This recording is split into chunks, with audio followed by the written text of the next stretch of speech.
इथल इथल इथल इथल इथल. अरे हे काय लावलं इथल्ल इथल्ल इथल्ल का तिथल्ल? काय म्हणावं? याला म्हणायचं विठ्ठल विठ्ठल विठ्ठल. आणि मी काय म्हणलो? इथल्ल इथल्ल इथल्ल. मला वाटलं बरं आज इथल जागरण उद्या तिथल. नाही नाही नाही नाही. अरे हे काय झालं? ही गवळणीची माहिती सांगितली मी. बराबर. विठ्ठल विठ्ठल विठ्ठल. तुम्हाला काय वाटलं? इथल. इथल्ल नाही, बरं. विठ्ठल विठ्ठल. अगदी बराबर. अहो ही गवळणीची माहिती सांगितली देवाची. वा वा. मग तुम्ही काय म्हटले? आम्हाला वाटलं हा जेवणाचा शिल्लक झाला.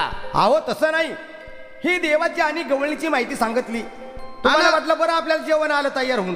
आना भात, आना शिरा, आना कढी, आना लापशी, आना पाणी. अरे बाबा हो, इथं काय पित्र आहेत का जेवायला?